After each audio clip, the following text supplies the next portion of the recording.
Hi, my name is Stacey West, and my story is one of loss. I was raised in the Germantown community along with my two siblings, Melanie and Jaron Walters. We are all three graduates of Valley View.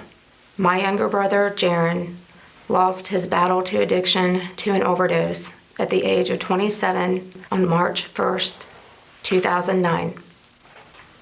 Siblings of addicts face their own unique pain. My sister and I were trying to be supportive to our parents while dealing with our own guilt, shame, and grief. Jaron was the youngest, and we both felt like protectors. While growing up, if home life got tough, the three of us would always stand together. My brother's addiction began pretty innocently, and at the time I had never heard of heroin or Oxycontin. In the beginning, Jaron's addiction started off innocently. He was part of the Valley View football team his senior year. After practice, he would take a Vicodin from the medicine cabinet to help with soreness. My father stored his pain meds there from a prior motorcycle accident that he had gotten in. As time went on, he began taking them on weekends too, when he partied with his friends. He didn't think he had a problem and could stop whenever he wanted. After graduation, Jaron went off to Bowling Green University. While there, his recreational use of Vicodin quickly spiraled into full-blown addiction. The amount of Vicodin he needed to keep from being sick and just maintain became too much, and he was soon introduced to Oxycontin. When he would come home from college to visit, we started noticing changes in his behavior.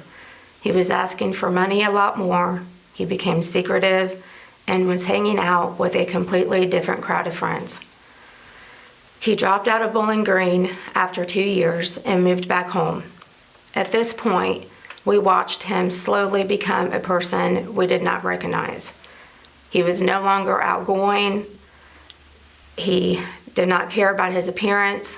He alienated his high school buddies and the kids he grew up with, and no longer was attending family functions. This is the point that I confronted him about what he was doing, and he eventually broke down and admitted he was using heroin. I was completely blindsided, and so was my family.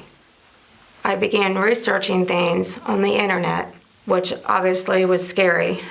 We eventually got him into a 3-day detox, foolishly thinking that would cure him of his addiction. My father drove him to Michigan to get an implant that would block the opioids for a period of time, and none of these things worked for him. I hope that my story can help families recognize the signs of addiction and the importance of locking up your prescription pain meds. I hope that parents will sit down and have an open conversation with their children about drugs in school, what they look like, and what they will take away from their lives. I hope my story may help the person that loses a sibling and realizes that the impact of that loss will hit on many different levels. You may feel guilty that you're the one that survived, and you may have confusion about the new role that you now play in your family. That the grief and sadness you are experiencing can make you feel that at times can be overlooked. I had to let myself feel the loss and take the time I needed to heal. My wish is that through coalitions like this, that awareness can be brought to people who die of an overdose. They do not wake up one day and decide to become a drug addict. We all need to understand that addiction does not discriminate. It's not just shady backstreet people that are addicts. It is your everyday citizen. Once a person becomes addicted to heroin, it is no longer a choice. It consumes every part of their life. The drive to get the next fix is no longer about the high, but more about not being sick. The drive turns into needing the drug to just feel normal. I hope those who do not understand this disease realize that every person in the throes of addiction is someone's mother, father, brother, or sister. They were not always the addict that you see before you. They are lost, and they need to be found.